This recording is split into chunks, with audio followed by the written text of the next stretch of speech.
ഇന്നത്തെ ടോപ്പിക്കും രേണു തന്നെയാണ്. പക്ഷേ ഇന്നത്തെ ടോപ്പിക്കിൽ നമ്മൾ രേണുവിനെ കുറച്ച് ആൾക്കാർ സപ്പോർട്ട് ചെയ്യുന്നുണ്ട്, അതിലധികം ആൾക്കാർ രേണുവിനെ വിമർശിക്കുന്നുണ്ട്, വെറുക്കുന്നുണ്ട്. അത് സിനിമയിലുള്ള ആൾക്കാരും സീരിയലിലുള്ള ആൾക്കാരും ഒക്കെയാണ്. അപ്പൊ നമുക്ക് അങ്ങനെയുള്ള കുറച്ച് ആൾക്കാരുടെ വീഡിയോസ് ഒന്ന് കാണാം. ഓക്കെ, ആദ്യം നമുക്ക് നമ്മുടെ ബീന ആന്റണി, ഇവരൊക്കെ അത്യാവശ്യം പോപ്പുലർ ആയിട്ടുള്ള ആൾക്കാരൊക്കെ തന്നെയാണ്, സെലിബ്രിറ്റീസ് ആണ് നമ്മുടെ രേണു പറയുന്ന കണക്ക്. അപ്പോൾ അവരൊക്കെ നമ്മുടെ രേണുവിനെ കുറിച്ച് എന്താണ് പറയുന്നതെന്നൊന്ന് കേട്ടിട്ട് വരാം. അനുമോളെ അറിയില്ലേ? അനുമോളെ അറിയും. അപ്പൊ ഞാനും മുന്നേ അയ്യോ അനു നമ്മുടെ വളരെ ചങ്കല്ലേ, അവളെ അറിയും, അവളറിയും. പിന്നെ രേണു സുധീനെ അത്ര പരിചയമില്ല. ഞങ്ങളിപ്പോ തൃശ്ശൂർ ഒരു ഫംഗ്ഷൻ പോയപ്പോ അവളുണ്ടായിരുന്നു, അങ്ങനെ മാത്രമേ കണ്ടിട്ടുള്ളൂ. അല്ലാതെ എനിക്ക് കമ്പനിയില്ല. ഇഷ്ടപ്പെട്ടു തുടങ്ങി ആരെങ്കിലും ഇല്ല. ഞാൻ അങ്ങനെ നല്ല തിരക്കായതുകൊണ്ട് ശരിക്കും അങ്ങനെ കണ്ടിട്ടില്ല. അങ്ങനെ നമുക്ക് അതെ എത്രേ ഉള്ളൂ. പിന്നെ പ്രോഗ്രാം ഒക്കെ നന്നാവട്ടെ, അവരൊന്നും അങ്ങനെ തൊടാതെ പക്ഷെ അവർക്കൊന്നും ഇഷ്ടമല്ല. ഇഷ്ടമാണെങ്കിൽ പറയുമല്ലോ. നമ്മുടെ അനുമോളെ കുറിച്ച് പറയുന്നുണ്ടല്ലോ, അനുമോള് ചങ്കാണെന്ന് പറയുന്നുണ്ടല്ലോ. അപ്പൊ അത് വെച്ചിട്ട് രേണുവിനെ കുറിച്ച് വെച്ചപ്പോ രേണുവിനെ അറിയില്ല എന്നാണ് ഇവരൊക്കെ പറയുന്നത്. രേണുവിന് ഇക്കാര്യം കേട്ട് കഴിഞ്ഞാൽ എന്തോ ഒരു വിഷമായിരിക്കും. ഇവർക്കൊന്നും നമ്മുടെ രേണു ചേച്ചി അറിയത്തില്ല എന്ന് പറഞ്ഞത്. ഷോ, രേണു സുധിയെ ചോദിക്കണമായിരുന്നു. സുധിയെ അറിയാമോ എന്ന് ചോദിച്ചാൽ ചിലപ്പോൾ പറഞ്ഞേനെ സുധിയെ അറിയാന്നൊക്കെ പറഞ്ഞേനെ. ഇനി നമുക്ക് പ്രിയങ്ക ചേച്ചി കുറച്ച് കാര്യങ്ങൾ പറയുന്നുണ്ട്, അതും കൂടെ നമുക്കൊന്ന് കേൾക്കാം. ചോദിക്കട്ടെ, നീ ഇവിടെ ഷോർട്സ് മാത്രം ഇട്ടുന്ന ആരെങ്കിലും നോക്കൂ? ഒരു പെൺകുട്ടി ഇവിടെ ഷോർട്സ് ഇട്ടുന്ന എല്ലാവരും നോക്കൂലേ? അത്രയ്ക്കേ ഉള്ളൂ കാര്യം. മനസ്സിലായോ? പാട് വിടുമ്പോൾ മനസ്സിലാക്കാൻ കേട്ടോ. അതുകൊണ്ട് നീ സബ്സ്ക്രൈബ് കാണാൻ പോകണ്ട, മര്യാദയ്ക്ക് ജോലി ചെയ്ത് ജീവിക്കാൻ നോക്കാം. ഒക്കട്ടെ, പറഞ്ഞത് കേട്ടോ. ഷോർട്സ് ഇട്ട് നിന്ന് കഴിഞ്ഞാൽ നീ ഷോർട്സ് ഇട്ട് നിന്നാൽ ആരും നോക്കില്ല, പക്ഷെ ഒരു പെൺകുട്ടി ഷോർട്സ് ഇട്ട് നിന്ന് കഴിഞ്ഞാൽ എല്ലാവരും നോക്കും. അതുകൊണ്ടാണ് സബ്സ്ക്രിപ്ഷനിലും അല്ലാതെയൊക്കെ നമ്മുടെ രേണു ചേച്ചി നിക്കർ ഇട്ടുകൊണ്ട് ഇറങ്ങിയേക്കുന്നത്. നിക്കറിന്റെ കാര്യം പറഞ്ഞപ്പോൾ ഒരു പ്രധാനപ്പെട്ട ഒരു കാര്യം നിങ്ങളെ കേൾപ്പിക്കാനും കാണിക്കാനും ഉണ്ടായിരുന്നു. ഞാൻ അതങ്ങ് മറന്നുപോയി. ഒരു മിനിറ്റ്, നിങ്ങൾ ഇതൊന്ന് കേൾക്കണേ.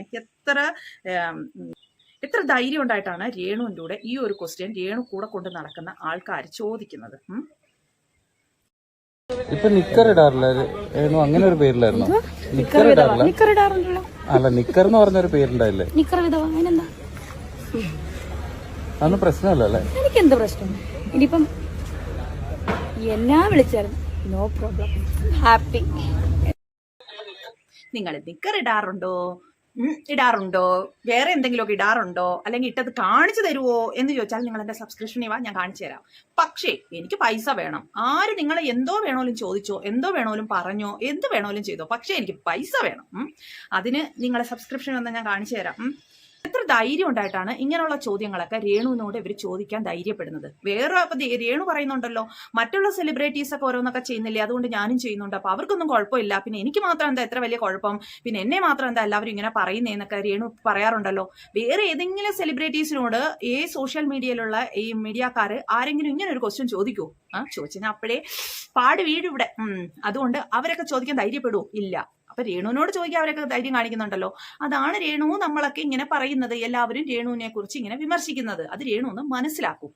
അല്ലാതെ രേണു പറയുന്ന കണക്ക് വേറെ എല്ലാവരും എല്ലാം ചെയ്യാറുണ്ട്, കാണിക്കാറുണ്ട്, സബ്സ്ക്രിപ്ഷൻ തുടങ്ങിയിട്ടുണ്ട്, എന്നിട്ട് ആർക്കും ഒരു പ്രശ്നമില്ല, എനിക്ക് മാത്രമേ പ്രശ്നമുള്ളൂ, എന്നെ മാത്രമേ എല്ലാവരും ഓരോന്ന് പറയുന്നുള്ളൂ എന്നൊക്കെ രേണു പറയുമല്ലോ. കാരണം ഇതൊക്കെയാണ്. നിങ്ങളോട് ഒരാൾക്ക് ഇത്ര ധൈര്യം ഈ ഒരു കാര്യം, ഇത്ര വൾഗറായിട്ടുള്ള കാര്യങ്ങൾ വരെ ചോദിക്കാൻ. ഇത് അല്ലെങ്കിൽ അയാൾക്ക് ചോദിക്കായിരുന്നു, നിങ്ങളെ എന്തുകൊണ്ടാണ് എല്ലാവരും നിക്കർ വിധവ എന്ന് വിളിക്കുന്നത്, എന്തുകൊണ്ടാണ് അങ്ങനെ ചോദിക്കാം. അതൊരു കുറച്ചുകൂടെ മാന്യതയുണ്ട്. നിങ്ങൾ നിക്കർ ഇടാറുണ്ടോ? മനസ്സിലായല്ലോ. അതൊക്കെ പോട്ടെ, നമുക്ക് വേറൊരു വീഡിയോ കാണാം. വളർത്തണം, അതിനവള് കലാപീരീഡ് ഇറങ്ങി. ഞാൻ ഈ യൂട്യൂബും കാര്യങ്ങളും മൊത്തം ഒന്നും കാണാറില്ല. പലരും പലതും പറയുന്നുണ്ട്, എനിക്കിതൊന്നും കേൾക്കേണ്ട ആവശ്യമില്ല, ഞാൻ കേൾക്കാറുമില്ല. ഞാൻ അവളോട് ഇപ്പോൾ പറഞ്ഞത് ഒറ്റ കാര്യമാണ്, സുധീനെ എനിക്കറിയാം, ആ കാലം തൊട്ട് എനിക്ക് നിന്നെ അറിയാം. എനിക്ക് അവൾ പുറത്തിറങ്ങാത്തൊരു വ്യക്തിയാണ്. ഇപ്പം അവൾക്ക് കുട്ടികളെ പോറ്റണം. സുധി മരിച്ചെന്ന് പറഞ്ഞാൽ ആര് കൊടുക്കും പൈസ? അപ്പോൾ അവൾക്ക് കഴിയുന്നത് പോലെ അവൾ കലാഫീൽഡ് ഇറങ്ങി അവൾ വർക്ക് ചെയ്യണം, അവളെ കുട്ടികളെ പോറ്റണം. ആ കുട്ടികളൊന്നിന് മാത്രം ആവട്ടെ, അതിനുശേഷം പിന്നെ തീരുമാനിക്കാം അവൾ ഇറങ്ങേണ്ടതുള്ളത്. കാരണം നമുക്കൊരാളെ കുറ്റം പറയാൻ എളുപ്പം കഴിയും. ഒരാൾ എങ്ങനെ ജീവിക്കണോ, കുട്ടികളെ എങ്ങനെ പോറ്റണോ എന്നൊന്നും പറയാൻ പറ്റില്ല. ഇപ്പം ഞാനാണെങ്കിലും കേട്ടോ, പിന്നെ അങ്ങനെയൊക്കെ കുറ്റം പറയാൻ എനിക്കും പറ്റും. എന്നാൽ 10 രൂപ കൊടുത്ത് സഹായിക്കാൻ എനിക്ക് പറ്റുമോ? പറ്റൂല. 10 രൂപ ഉണ്ടെങ്കിലും അത് മറച്ച് വെച്ചെങ്ങാനിരിക്കും, കൊടുക്കൂല. അപ്പോൾ അവരവരുടെ കുട്ടികളെ പോറ്റാൻ അവർക്ക് എങ്ങനെയാണ് അവർ അഭിനയിച്ചിട്ടോ റീൽസ് ചെയ്തിട്ടോ അഭിനയിച്ചിട്ടോ എങ്ങനെയാ വെച്ചാൽ അവർ അതിന് അവന്റെ ആത്മാവ് കൂടെ മറുപടി പറയട്ടെ. അവർ ആദ്യം പറഞ്ഞു കുട്ടികളെ വളർത്തണം. രേണു പറയുന്ന ഇതൊക്കെയാണ്, കുട്ടികളെ വളർത്തണം, അതിന് വേണ്ടിയിട്ടാണ് ഇങ്ങനെയൊക്കെ ഞാൻ കാണിച്ചു കൂട്ടുന്നതെന്ന്. ഞാനൊന്ന് ചോദിച്ചോട്ടെ, നമ്മുടെ ലീല ചേച്ചി, കുട്ടികളെ വളർത്താനായിട്ട് വേറെ എന്തെല്ലാം മാർഗങ്ങളുണ്ട്. ഇവരിപ്പോ നല്ലതുപോലെ സോഷ്യൽ മീഡിയയിൽ, അതായത് യൂട്യൂബില് ഇവരുടെ വീട്ടിലെ കാര്യങ്ങളൊക്കെ കാണിച്ച് വീഡിയോ ഇട്ട് കഴിഞ്ഞാൽ ഇവർക്ക് നല്ല പൈസ കിട്ടും. അങ്ങനെ കുട്ടികളെ വളർത്തിക്കൂടെ? ഈ രീതിയിലുള്ള തുണിമണി ഇല്ലാത്ത വീഡിയോയിലും വല്ലോത്തന്മാരുടെയും കൈകളിൽ അമ്മാനമാടിയും പിന്നെ ഇങ്ങനെയുള്ള കുട്ടിയുടുപ്പിട്ടും പിന്നെ അവിടെ ഇവിടെയൊക്കെ കാണിച്ചും സബ്സ്ക്രിപ്ഷൻ നടത്തിയും ഒക്കെയാണ് അങ്ങനെയൊക്കെ ഉള്ള വീഡിയോകളും അങ്ങനെയുള്ള പരിപാടികളൊക്കെ കാണിച്ച് പൈസ ഉണ്ടാക്കിയാൽ മാത്രമേ കുട്ടികളെ വളർത്താൻ പറ്റുകയുള്ളൂ. സബ്സ്ക്രിപ്ഷൻ തുടങ്ങട്ടെ. ആ സബ്സ്ക്രിപ്ഷനിൽ ഇവരുടെ റിതപ്പനെ കാണിക്കൂ, അല്ലെങ്കിൽ ഇപ്പം റിതപ്പനെ പാട്ട് പാടുന്നതൊക്കെ ഈ സബ്സ്ക്രിപ്ഷൻ കാണിക്കുന്നുണ്ട്, അല്ലാതെ യൂട്യൂബിലും അല്ലെങ്കിൽ ഇൻസ്റ്റാഗ്രാമിലും ഒക്കെ കാണിക്കുന്നുണ്ടല്ലോ, അത് കണക്കുള്ളത് കാണിക്കൂ. പിന്നെ അവരുടെ രേണുവും അത്യാവശ്യം പാട്ടൊക്കെ പാടുന്നുണ്ടല്ലേ, അങ്ങനെയുള്ളതൊക്കെ പാട്ടൊക്കെ പാടൂ. പിന്നെ ഒന്നും വേണ്ട, അവരുടെ വീട്ടിലുള്ള കാര്യങ്ങളോ അല്ലെങ്കിൽ അവർ എന്തെങ്കിലുമൊക്കെ ചെറിയ ചെറിയ കാര്യങ്ങളൊക്കെ സബ്സ്ക്രിപ്ഷനിൽ ഇട്ടാലും മതി, ആൾക്കാർ കാണും. അങ്ങനെ ചെയ്യൂ, അങ്ങനെ ചെയ്ത് കുട്ടികളെ വളർത്തൂ. അത് അങ്ങനെ മാർഗമില്ലേ? പിന്നെ പറയുന്നുണ്ട് 2 കുട്ടികളെ വളർത്തണമെന്ന്. ഋതപ്പനെയല്ലേ ഇപ്പൊ വളർത്തുന്നുള്ളൂ. പിന്നെ വളർത്തുന്നത് രേണുവിന്റെ ചേച്ചിയുടെ മക്കളെ വളർത്തുന്നത്, അല്ലാതെ കിച്ചുവിനെ രേണു അല്ല വളർത്തുന്നത്. നക്കാ പിച്ചയായിട്ട് വല്ലപ്പോഴും 10, 5, 50, 200, 300 രൂപ ഇട്ട് കൊടുക്കും. ഈ ഇതേ ഉള്ളൂ കിച്ചുവിന് കൊടുക്കുന്നത്. അല്ലാതെ കിച്ചു ഇപ്പം മുതിർന്ന ഒരു കുട്ടിയാണ്, അതുകൊണ്ട് കിച്ചുവിനിപ്പം രേണു കൊടുത്തിട്ട് വേണ്ട വളരാൻ. ഒരു കുട്ടിയെ വളർത്തുന്ന കാര്യം പറഞ്ഞാൽ മതി. അല്ല പറയണമെന്നുണ്ടെങ്കിൽ 3 കുട്ടികളെ വളർത്തുന്ന കാര്യം പറയണം. അതായത് രേണുവിന്റെ ചേച്ചിയുടെ മക്കളെയും രേണു തന്നെയാണല്ലോ നോക്കുന്നത്. അപ്പൊ അതും കൂടെ ചേർത്ത് പറയാം. പക്ഷേ 2 കുട്ടികളെ വളർത്തണമെന്ന് കിച്ചുവിന്റെ കാര്യം ചേർത്ത് പറയേണ്ട. നമുക്ക് എല്ലാവർക്കും അറിയാവുന്ന കാര്യമാണ്. കിച്ചുവിന്റെ അച്ഛന്റെ വീട്ടിൽ അച്ഛമ്മയുടെയും വല്യച്ഛന്റെ കൂടെയൊക്കെ താമസിക്കുന്നത്, അല്ലാതെ രേണുവിന്റെ കൂടെ അല്ല താമസിക്കുന്നത്. രേണു അല്ല ചെലവിന് കൊടുക്കുന്നത് എന്ന് നമുക്ക് എല്ലാവർക്കും അറിയാവുന്ന കാര്യമാണ്. അപ്പൊ രേണു അപ്പൊ കിച്ചുവിനെ വളർത്താൻ വേണ്ടിയിട്ട് ഈ പരിപാടികളൊക്കെ ചെയ്യുന്നു എന്നുള്ളത് പറയണ്ട. പിന്നെ രണ്ടാമത്തെ കാര്യം പറയുന്നത്, ഇവര് പറയുന്നത് ആരുടെയെങ്കിലും കയ്യിൽ 10 പൈസ ഉണ്ടെങ്കിൽ ആരും കൊടുക്കില്ല, മറച്ചു വെക്കുമെന്ന്. എന്റെ ലീല ചേച്ചി, ഇവർ താമസിക്കുന്ന വീട് അത് എങ്ങനെ ഇവർക്ക് കിട്ടിയതാ? രേണു കഷ്ടപ്പെട്ട് അധ്വാനിച്ച് പൈസ ഉണ്ടാക്കി വെച്ച വീടല്ല. ഈ ആൾക്കാര് പൈസ കൊടുത്ത് വെച്ച വീട് തന്നെയാണ്. നല്ലതുപോലെ സഹായിച്ചിട്ടുണ്ട്. 10 രൂപ ഉണ്ടെങ്കിൽ ഒളിച്ചു വെച്ചും അല്ലെങ്കിൽ കൊടുക്കാതെയും ഒന്നും ഇരുന്നിട്ടില്ല. എല്ലാവരും നല്ലതുപോലെ പൈസ കൊടുത്തു. പൈസ കൊടുത്തിട്ടാണ് അങ്ങനെ ഒരു വീട് തന്നെ വെച്ചത്. അപ്പൊ ആരും ഒന്നും കൊടുക്കത്തില്ല എടുക്കത്തില്ല അത് പറയരുത് കേട്ടോ. അത് ആൾക്കാർ കൊടുത്തിട്ട് തന്നെയാണ് രേണുവിന് അങ്ങനെ ഒരു വീട് വെച്ചതും. പിന്നെ ബാങ്കിൽ നല്ല ബാങ്ക് ബാലൻസ് ഉണ്ടെന്ന് പറയുന്നുണ്ട്. അതും ഈ ആൾക്കാരെല്ലാം കൊടുത്തിട്ട് തന്നെയാണ്. അതുകൊണ്ട് ആരും 10 പൈസ പോലും കൊടുക്കില്ല. 10 രൂപ ഉണ്ടെങ്കിൽ ഒളിപ്പിച്ച് വെക്കത്തേ ഉള്ളൂ എന്നാ പറയുന്നത്. പിന്നെ കലാകാരിയാണ് രേണു എന്നും പറയുന്നുണ്ട്. സുധ ഓക്കെ, അവർക്ക് അറിയാവുന്ന ജോലി ചെയ്ത് ജീവിക്കുന്നു. കലാകാരിയായിട്ടുള്ള രേണുവാണെന്ന് പറയുന്നുണ്ട്. രേണുവിന് എന്ത് കലയാണുള്ളത്? സുധി മിമിക്രിക്കാരൻ, അത് നമ്മളെല്ലാവരും അംഗീകരിക്കുന്നു. ഇത് നമുക്ക് എല്ലാവർക്കും അറിയാം. രേണുവിന് എന്ത് കലയാണുള്ളത്? ഈ കുട്ടിയുടെ പൊട്ടുണ്ടല്ലോ ഡാൻസോ, അതോ ഈ അവിടെ ഇവിടെ ഓരോരുത്തരുടെയൊക്കെ കൂടെ ഇങ്ങനെ കെട്ടിപ്പിടുത്തും ഉമ്മവെപ്പോ, ഇതാണ് കല. നിങ്ങൾ കലാകാരി, ലീല ചേച്ചി നല്ല ഒരു കലാകാരിയാണ്, അത് ഓക്കെ. അത് രേണു കലാകാരിയാണെന്നും പറയണ്ട. ഓക്കെ. ഞാൻ ഈ യൂട്യൂബും കാര്യങ്ങളും മൊത്തം ഒന്നും കാണാറില്ല. പലരും പലതും പറയുന്നുണ്ട്. എനിക്കിതൊന്നും കേൾക്കേണ്ട ആവശ്യമില്ല, ഞാൻ കേൾക്കാറുമില്ല. ഞാൻ അവളോട് ഇപ്പൊ പറഞ്ഞത് ഒറ്റ കാര്യമാണ്. സുധീനെ എനിക്കറിയാം, ആ കാലം തൊട്ട് എനിക്ക് പിന്നെ അറിയാൻ എനിക്ക്. അവള് പുറത്തിറങ്ങാത്തൊരു വ്യക്തിയാണ്. ഇപ്പൊ അവളെ കുട്ടികളെ പോറ്റണം. സുധി മരിച്ചതും പറഞ്ഞാൽ ആര് കൊടുക്കും പൈസ? ഇപ്പൊ അവൾക്ക് കഴിയുന്നത് പോലെ അവൾ കലാഫീൽഡിൽ ഇറങ്ങി അവൾ വർക്ക് ചെയ്യണം, അവളെ കുട്ടികളെ പോറ്റണം. കലാഫീൽഡിൽ ഇറങ്ങി അവര് വർക്ക് ചെയ്യുന്നു. കലാഫീൽഡിൽ ഇറങ്ങിയിട്ട് എന്തെല്ലാം ചെയ്യാം. ഇന്നിപ്പോ രേണു കലാഫീൽഡിൽ നിന്ന് ഇറങ്ങേണ്ട ആവശ്യമല്ല, ഇന്ന് യൂട്യൂബ് തന്നെ നല്ല ഒരു വരുമാന മാർഗം ഉണ്ടാക്കി കൊടുക്കുന്നുണ്ട്. ഇതുകൊണ്ട് തന്നെ ഒരുപാട് ആൾക്കാർ ജീവിക്കുന്നുണ്ട്. അപ്പൊ രേണുവിനും യൂട്യൂബിനെ ആശ്രയിച്ച് ജീവിക്കാമായിരുന്നു. അല്ല ഇൻസ്റ്റഗ്രാം, ഫേസ്ബുക്ക്, യൂട്യൂബ്, ഈ സോഷ്യൽ മീഡിയയിൽ തന്നെ രേണുവിന്റെ നല്ല നല്ല വീഡിയോകൾ ഇട്ട് കഴിഞ്ഞാൽ കാണാൻ ആൾക്കാരും ഉണ്ടാവും. സുധിയുടെ പേര് പറഞ്ഞിട്ട് ഇട്ടോളൂ. ഇപ്പൊ സുധിയുടെ പേര് പറഞ്ഞിട്ടല്ലേ ഇങ്ങനെ വൈറലായതും ഇങ്ങനെ അഴിഞ്ഞാടി നടക്കുന്നത്. അല്ലാതെ സുധിയുടെ പേര് പറഞ്ഞുകൊണ്ട് നല്ല വീഡിയോകൾ ഇട്ടിരുന്നു എന്നുണ്ടെങ്കിൽ രേണുവിന്റെ വീഡിയോകൾ കാണാൻ ആള് കണ്ടേനെ, നല്ല വരുമാന മാർഗവും കിട്ടിയേനെ. അതൊന്നുമില്ലാതെ ഈ ഒരു രീതിയിൽ പോയിട്ട് പിന്നെ സപ്പോർട്ട് ചെയ്യാനായിട്ട് കുറെ ആൾക്കാരും ഇവരൊക്കെ എന്താ എനിക്ക് തോന്നുന്നുണ്ട്. ഇവരിപ്പോ രേണുവിനെ സപ്പോർട്ട് ചെയ്യുന്നത് രേണു അഭിനയിച്ച സിനിമയിൽ, രേണു അഭിനയിക്കാൻ പോകുന്ന സിനിമയിൽ ഇവർക്ക് ഒരു റോള് കിട്ടിയിട്ടുണ്ടല്ലോ. അപ്പൊ രേണു വന്ന് ഇവരുടെ കാലിലൊക്കെ തൊഴുതില്ലേ. അപ്പൊ ഇനിയിപ്പോ രേണുവിനെ ഒന്ന് സപ്പോർട്ട് ചെയ്ത് നിൽക്കണമല്ലോ, അതുകൊണ്ടാണ് രേണുവിനെ സപ്പോർട്ട് ചെയ്ത് നിൽക്കുന്നതെന്നാണ് തോന്നുന്നത്. അപ്പം രേണു പറയുന്നുണ്ട് ഈ രേണുവിന്റെ കൂടെ നടക്കുന്ന ആൾക്കാരെന്ന് രേണു കൊണ്ട് നടക്കുന്ന ആൾക്കാരല്ല എന്ന്. അതിനെക്കുറിച്ചൊന്ന് കേൾക്കാം. അത് കഴിഞ്ഞിട്ട് നമുക്ക് അതിനെക്കുറിച്ച് ചർച്ച ചെയ്യാം.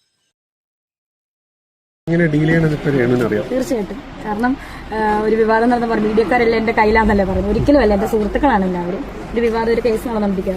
അറിയാലോ, നിങ്ങൾക്ക് കുറച്ച് പേർക്ക് അറിയാം ആൽബത്തിന്റെ പ്രശ്നം. അപ്പം മീഡിയക്കാരെല്ലാം, ഞാൻ ഒരു മീഡിയക്കാരെ വിളിച്ചിട്ടല്ല അവരവിടെ വന്നത്. അവരവിടെ പ്രമോഷന്റെ ഭാഗമായിട്ട് ഡയറക്ടർ വിളിച്ചിട്ട് വന്നതാണ്. അപ്പം എന്താ പറയാ, അതിനും രേണുസുധയുടെ കൈകളിലാണ് വരുന്നത് പറയുന്നത്. എനിക്ക് കുഴപ്പമില്ല. എന്റെ സുഹൃത്തുക്കൾ, എന്റെ അനിയന്മാരാണ്, എന്റെ ചേട്ടന്മാരാണ്, ചേച്ചിമാരാണ്. വിഷയം കേട്ടല്ലോ. വീഡിയോക്കാരെ, അതായത് നിങ്ങളെയൊന്നും ഞാൻ വിളിച്ചിട്ടല്ല വരുന്നത്, നിങ്ങളൊന്നും എൻ്റെ കയ്യിലുള്ള ഇരിക്കുമല്ല, അങ്ങനെയാണ് പറയുന്നത്. പക്ഷേ അതിനും ഈ പാവ രേണുസുധിയുടെ പേരിലാണ് വന്നിരിക്കുന്നത്. അത് ഡയറക്ടേഴ്സ് വിളിച്ചിട്ടാണ് വരുന്നത്, അല്ലാതെ എനിക്കതിൽ യാതൊരു പങ്കും ഇല്ല എന്നാണ് നമ്മുടെ രേണു പറയുന്നത്. വ്യക്തമായിട്ട് നമ്മളിപ്പോൾ അത് കേട്ടതാണേ. ഇതിൻ്റെ സത്യാവസ്ഥ എന്താണെന്ന് അറിയണ്ടേ? അറിയാം. വിളിച്ചിട്ടാണോ ഈ മീഡിയ മുഴുവൻ അവരുടെ പുറകെ പോകുന്നത്? അല്ല, രേണുസുധി വിളിച്ചിട്ടായിരിക്കാം മീഡിയ പോകുന്നത്. ഇപ്പോൾ ഉദാഹരണം പറയാന്നുണ്ടെങ്കിൽ ഇപ്പം ഞാനിപ്പോൾ ഈ മേഖലയിലേക്ക് ആദ്യം വന്ന സമയത്ത് എനിക്കറിയത്തില്ലായിരുന്നു ഇപ്പം ഇങ്ങനെയാണ് ഓൺലൈൻ മീഡിയസ് നമ്മൾ ഇൻവൈറ്റ് ചെയ്തിട്ടാണ് മീഡിയസ് വരുന്നത്. അപ്പം വലിയ ശ്രീലക്ഷ്മി ആയിട്ടൊരു ഷോ, അതിന് മുമ്പ് സീരിയലിൽ സപ്പോർട്ടിംഗ് ആർട്ടിസ്റ്റായിട്ടൊക്കെ പല പല റോളുകൾ ചെയ്തിട്ടുണ്ടെങ്കിലും ഈ സോഷ്യൽ മീഡിയയിൽ അറിയപ്പെട്ടത് ഇങ്ങനെ വൈറൽ കണ്ടന്റുകൾ ചെയ്തിട്ടാണ് അറിയപ്പെട്ടത്. തീർച്ചയായിട്ടും ഞാനും ഇപ്പം മീഡിയാസിനെ വിളിക്കുന്നത്. ഇപ്പം ഞാൻ ഇന്നടുത്തൊരു ഇവന്റ് ഉണ്ട്, അല്ലെങ്കിൽ നമ്മുടെ സ്റ്റോറി ഒന്ന് കാണുമ്പോഴത്തേക്കും നമ്മൾ വിളിച്ചിട്ടായിരിക്കും മീഡിയ വരുന്നത്. അതുപോലെ തന്നെയാണ് രേണുസുധി പറയാം. ഇപ്പോൾ ഈ ഇടയ്ക്ക് ഒരു മീഡിയയിൽ കൊടുത്ത് പറയുന്നു, ഞാൻ വിളിച്ചിട്ടല്ല മീഡിയക്കാരൊന്നും വരുന്നത്, അറിയാതാരും വരത്തില്ലല്ലോ ഒരു ഇവന്റിന്, മീഡിയക്കാരെ വിളിച്ചിട്ടല്ലേ നമ്മൾ വരാറുള്ളത്. അല്ല, ഈ മീഡിയക്കാർക്ക് എങ്ങനെ അറിയാം രേണുസുധിയുടെ പ്രോഗ്രാം ഇന്ന സ്ഥലത്ത് നടക്കുന്നുണ്ടെന്ന്? അവരൊക്കെ രാവിലെ എണീക്കുമ്പോഴത്തേനും അവർക്ക് ഇങ്ങനെ ഒരു ദൈവത്തിന്റെ ഇത് കിട്ടുമോ? അതോ ഇനി കബഡി നിരത്തി നോക്കുമോ? അതോ ഇനി വെറ്റിലക്കകത്ത് മഷി തേച്ച് നോക്കുമോ? ഇവർക്ക് ഈ മീഡിയക്കാർ ഇന്ന് രേണുവിന്റെ പ്രോഗ്രാം എവിടെയുണ്ട്, അപ്പൊ അവിടെ പോകണമെന്ന് രേണു വിളിച്ചിട്ട് തന്നെയാണ് വരുന്നത്. ഈ പയ്യൻ പറയുന്നത് കേട്ടില്ലേ? എന്നിട്ട് രേണു പറയുന്നത് എത്ര എത്ര എത്ര എത്ര കള്ളത്തരമാണ് രേണു പറയുന്നത്. സത്യം എല്ലാവരുടെയും മുന്നിൽ തന്നെ ഉണ്ട്. കണ്ടില്ലേ, രേണു പറയുന്ന കള്ളങ്ങള് ഒരു വഴി കൂടെ അല്ലെങ്കിൽ മറ്റൊരു വഴി കൂടെ നമ്മുടെ മുന്നിൽ എത്തുക തന്നെ ചെയ്യും. അതല്ലേ ഇപ്പൊ എത്തിയത്?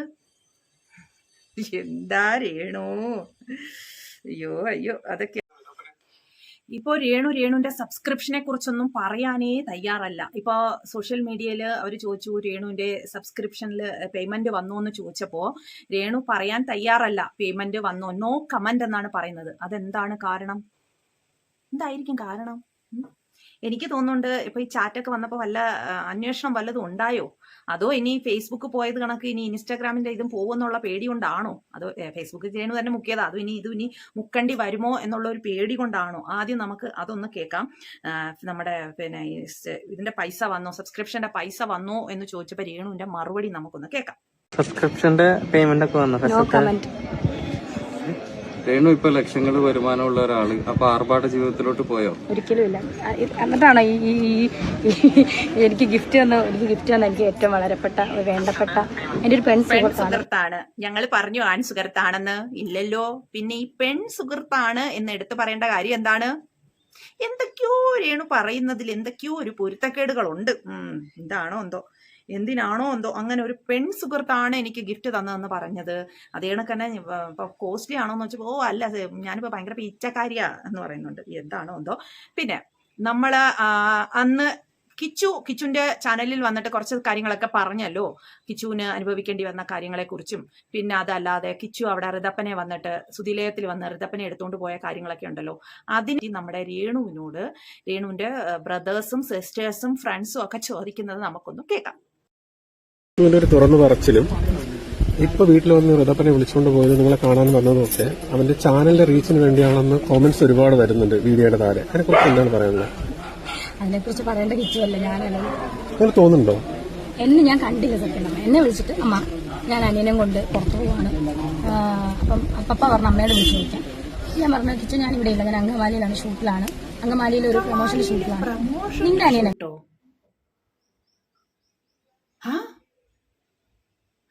അന്ന് എയർപോർട്ടിൽ പോവാന്നല്ലേ? പിന്നെ അന്ന് ഋതപ്പനോട് ചോദിച്ചപ്പോ പറഞ്ഞ എയർപോർട്ടിൽ പോകാനായിട്ട് ഒരുങ്ങിയിരിക്കുവോ. ഈ അങ്കമാലിയൊക്കെ ഇപ്പൊ എവിടുന്ന് വന്നു? അന്ന് ഋതപ്പനോട് ചോദിച്ചപ്പോ ഋതപ്പൻ പറഞ്ഞത് എയർപോർട്ടില് രേണുവിനെ വിളിക്കാൻ പോകാനായിട്ട് ഒരുങ്ങി നിൽക്കുമായിരുന്നു. അന്ന് കിച്ചു പറഞ്ഞത് അങ്ങനെ എയർപോർട്ടിൽ പോകാനായിട്ട് റെഡിയായി നിൽക്കുമായിരുന്നു. അന്ന് ഈ അങ്കമാലിയുടെ കാര്യമൊന്നും വന്നില്ലല്ലോ. ഇപ്പൊ രേണു ഈ അങ്കമാലിയുടെ കാര്യം പറയുന്നുണ്ട്. എന്തോ അറിയില്ല, ആകപ്പാടെ ഒരു ഇതായല്ലേ. അത് എപ്പോഴും പറയുന്ന കണക്ക് നമ്മുടെ രേണു ഇങ്ങനെ ഉണ്ടാക്കി അങ്ങ് പറയുവാണോ എന്തോ. അങ്കമാലിയിലെ പ്രൊമോഷൻ ഷൂട്ടിന് പോയെന്ന് അന്ന് ഏതോ ഗൾഫ് കൺട്രിയിൽ പോയിട്ടുള്ള തിരിച്ചു വരുന്ന അക്കാര്യമായിരുന്നു പറഞ്ഞത്. ആർക്കറിയാം? നീ സേഫായിട്ട് കൊണ്ടുവിടണം. ശരി അമ്മ എപ്പോഴാ വരുന്നത്? ഞാൻ നൈറ്റ് ആവും, പപ്പയോട് പറഞ്ഞോളാം. പപ്പ ഓർത്ത വേറൊന്നും കൊണ്ട് പപ്പ സമ്മതിക്കായിരുന്നല്ല, കുഞ്ഞ് എന്നെ കൊണ്ടുവരാൻ വേണ്ടിട്ട് ഒരുങ്ങി നിൽക്കുകയാണ് ഷൂട്ട് കഴിഞ്ഞിട്ട്. എന്നെ കൊണ്ടുവരാൻ വേണ്ടി വണ്ടിയിൽ ഭയങ്കര ഇഷ്ടം, വണ്ടിയിലൊക്കെ കയറി പോകണം. ചൂടും കൂടെ അല്ലേ വീട്ടിൽ, AC ഒന്നും ഇല്ലാത്തതുകൊണ്ട്.